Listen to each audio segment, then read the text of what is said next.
Mes chers amis, nous voici réunis à nouveau, comme chaque mois, et je vais vous faire la lecture des nouvelles que j'ai envoyées le 16 mars 2024. Medjugorje, le 16 mars 2024. Chers amis, loués soient Jésus et Marie. Le 25 février 2024, la voyante Maria a reçu le message mensuel. Chers enfants, priez et renouvelez votre cœur pour que le bien que vous avez semé porte un fruit de joie et d'union avec Dieu. L'ivresse s'est emparée de nombreux cœurs et ils sont devenus stériles. C'est pourquoi vous, petits enfants, soyez lumière, amour et mes mains tendues dans ce monde qui languit après Dieu qui est amour. Merci d'avoir répondu à mon appel. Voici maintenant le message du 18 mars 2024 confié à la voyante Mirjana Soldo qui a eu à ce moment-là son apparition annuelle. Elle était seule chez elle, elle a voulu rester seule comme à chaque fois dans l'intimité. Chers enfants, grâce à l'amour miséricordieux de Dieu, je suis avec vous.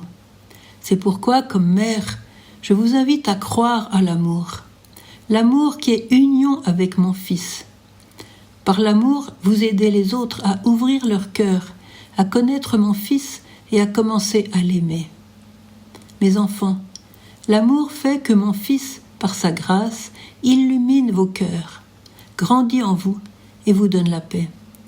Mes enfants, si vous vivez l'amour, si vous vivez mon Fils, vous aurez la paix et vous serez heureux. Dans l'amour est la victoire. Je vous remercie. Point 2. Pour la fête de Saint Joseph, donc le 19 mars, je souhaite prier avec vous une prière très touchante qui date des premiers siècles de notre ère. Ô Saint Joseph, dont la protection est si grande, si forte et si profonde devant le trône de Dieu, je te confie tous mes intérêts et désirs.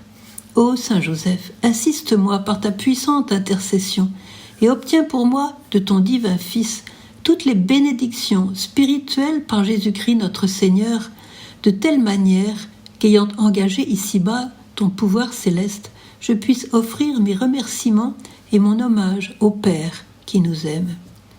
Ô Saint Joseph, je ne me fatigue jamais de te contempler, toi et Jésus endormis dans tes bras.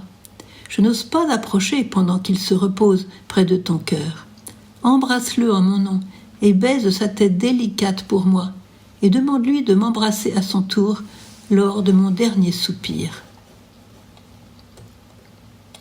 Point 3. Oui, le monde languit après Dieu qui est amour. Que de souffrances aujourd'hui, partout. Combien de blessures douloureuses, voire insupportables, paralysent nos cœurs et notre société. Mais nous ne sommes pas abandonnés. Il existe un remède d'une grande efficacité. À vrai dire, je ne connais pas d'autre remède que celui-là. C'est celui que Marie nous rappelle souvent dans ses messages, car elle n'a cessé de le pratiquer elle-même. Il s'agit de changer la direction de notre regard. Tout est dans le regard. Si je regarde ma blessure à cause de la douleur que je ressens et l'impossibilité où je me trouve d'enlever le mal qui m'atteint, alors je coule. Je descends peu à peu dans la tristesse, l'amertume, la révolte, la colère ou un autre sentiment négatif qui me ronge. C'est comme si mon cœur s'enfonçait de plus en plus dans un buisson d'épines où je me débats sans pouvoir en sortir. Contempler sa propre misère, c'est risquer de sombrer. Le remède est à l'antipode de cette attitude. Si seulement il était plus connu et mieux proposé aux fidèles. Si seulement on apprenait aux enfants à le pratiquer et aux adultes à le découvrir ou à le redécouvrir, le monde serait changé. Ce remède est tout simple et à la portée de tous, puisqu'il s'agit d'un regard, d'un simple regard qui vient du cœur. Il s'agit de déplacer notre regard, de cesser de le poser sur nos propres blessures et de le fixer sur les blessures de Jésus. Comme nous dit le prophète Isaïe, c'est par ces blessures que nous sommes guéris. Même ceux qui ne connaissent pas vraiment Jésus peuvent le faire.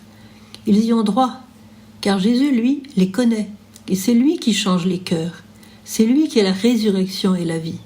c'est son identité. Qui d'autre pourrait le remplacer ? Certes, changer la direction de notre regard requiert une décision claire de notre part, une détermination courageuse, car il y a parfois une complaisance à contempler sa propre misère, à s'y enfoncer, en croyant que nul ne pourra nous en sortir. C'est faux! Nous avons un Sauveur puissant et compatissant qui nous appelle par notre nom dans la nuit de nos enfermements.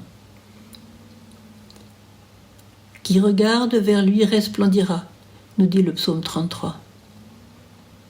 Point 4. Ce n'est pas par hasard si l'ennemi du genre humain vient retirer les croix des écoles, des hôpitaux et des lieux publics. Il ne connaît que trop bien la puissance de la croix du Christ, puisque c'est par elle qu'il a été vaincu pour toujours. Ce n'est pas non plus un hasard si la Vierge Marie, lorsqu'elle apparaît au voyant de Medjugorje, vient toujours là où il se trouve un crucifix. Lorsque la frange était chrétienne, ça va revenir, les croyants érigeaient des croix aux croisées des chemins, parfois même des calvaires, et cela attirait les bénédictions de Dieu sur les villages. Maintenant, on les détruit. Quelle bénédiction cela nous a-t-il apporté ? Chasser le Sauveur, n'est-ce pas chasser le salut ? Oui, si le monde languit après Dieu qui est amour, Dieu lui-même languit après notre regard d'amour sur lui. Dans son immense amour pour nous, il se tient aux aguets pour saisir la moindre expression d'amour de notre part. Et c'est pourquoi il a dit sur la croix « J'ai soif ». Soif de nous avant tout. La Semaine Sainte est l'occasion privilégiée d'abreuver son cœur assoiffé d'amour par notre attention aimante à tout ce qu'il vit, souffre et espère de nous. Voilà une belle occasion de redonner vie à notre intimité avec lui.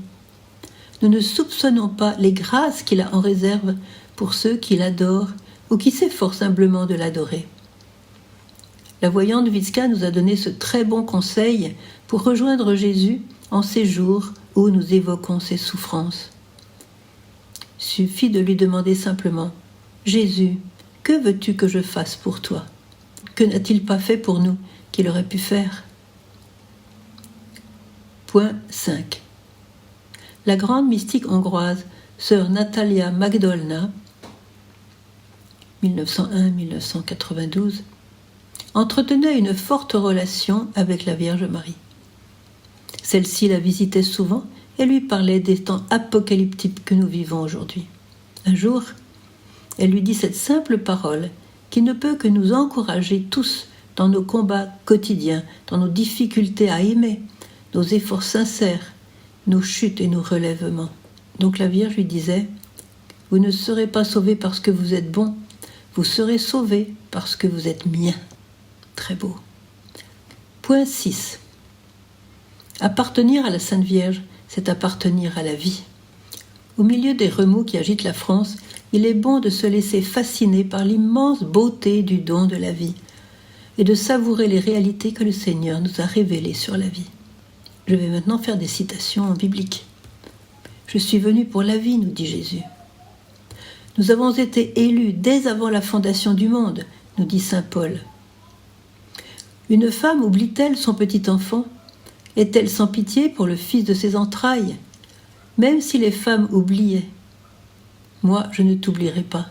Vois, je t'ai gravé sur les paumes de mes mains. » C'est Dieu qui parle au prophète Isaïe. « Avant même de te modeler au ventre maternel, je t'ai connu.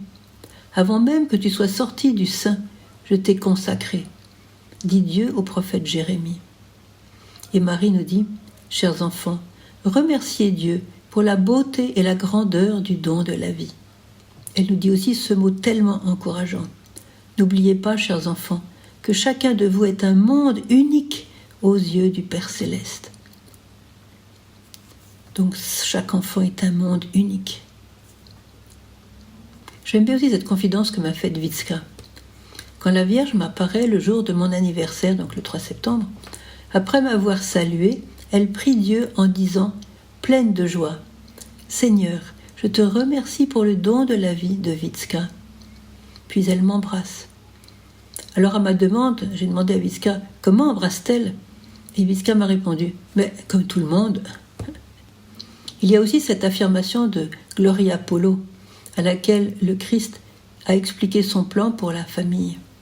Elle dit, à chaque conception d'un enfant, les anges dansent de joie dans le ciel devant cette nouvelle création. Nous voulons dire merci à ceux qui ont résisté à la culture de mort en France, ce courageux petit reste qui prépare, quelquefois sans le savoir, la nouvelle Pentecôte d'amour et bien sûr le triomphe du cœur immaculé. En protégeant la vie, on imite Saint Joseph. Que n'a-t-il pas fait, Saint Joseph, pour Marie, lorsqu'elle était enceinte, afin qu'elle ne soit pas lapidée? Que n'a-t-il pas risqué pour que le nouveau-né, le petit Jésus, ne soit pas massacré par Hérode? Que n'a-t-il pas fait pour tant et tant de femmes qui l'ont supplié de pouvoir devenir mère ou de protéger le petit qu'elles portaient dans leurs entrailles? Et que dire de l'archange Gabriel, révélant à Zacharie, le père de Jean-Baptiste, la vocation du petit à naître dès avant sa conception? Nous avons tout cela dans l'évangile de Luc. Et que dire aussi de l'archange Gabriel, révélant à Marie l'identité du Fils de Dieu qu'elle allait concevoir? Quelle beauté dans le cœur de notre Créateur! Il nous connaît et nous aime, avant même que nous soyons formés au sein maternel et avant même la création du monde. Alors, point 6. Notre prochain direct aura lieu le 27 mars à 21h au lieu du 26. De même, en avril, le direct aura lieu le 27 avril à 21h au lieu du 26 pour des raisons de déplacement de Yann et de moi-même. Alors ne ratez pas chaque mois la version audio que je fais maintenant de ces nouvelles mensuelles. Que se réjouissent alors les malvoyants et tous ceux qui préfèrent écouter plutôt que de lire. Alors invitez vos amis aussi à écouter cela. Chère Gospa, tu es devenue notre mère au pied de la croix. Porte-nous tous en toi jusqu'à notre rencontre avec le Père Céleste. Tu sais par expérience que rien n'est facile sur cette terre, mais aussi que tout est grâce. Si vous voulez bien, je vais dire une autre prière à Saint Joseph qui a été composée par Saint Jean-Paul II. Saint Joseph, avec toi, pour toi, nous bénissons le Seigneur. Il t'a choisi entre tous les hommes pour être le chaste époux de Marie, celui qui se tient au seuil du mystère de sa maternité divine et qui, après elle, l'accueille dans la foi comme l'œuvre du Saint-Esprit. Tu as donné à Jésus une paternité légale en lien avec la lignée de David. Tu as constamment veillé sur la mère et l'enfant avec une sollicitude affectueuse pour assurer leur vie et leur permettre d'accomplir leur destinée. Jésus le Sauveur a daigné se soumettre à toi comme à un père durant son enfance et son adolescence et recevoir de toi l'apprentissage de la vie humaine pendant que tu partageais sa vie dans l'adoration de son mystère. Tu demeures auprès de lui, continue à protéger toute l'Église. Et puis nous pouvons ajouter ceci: ô Saint Joseph, regarde les besoins matériels et spirituels de tes enfants. Nous recourons à ton intercession et te confions en particulier nos familles, nos jeunes en recherche, nos malades, nos pays et nos gouvernants, et tout l'avenir de l'humanité.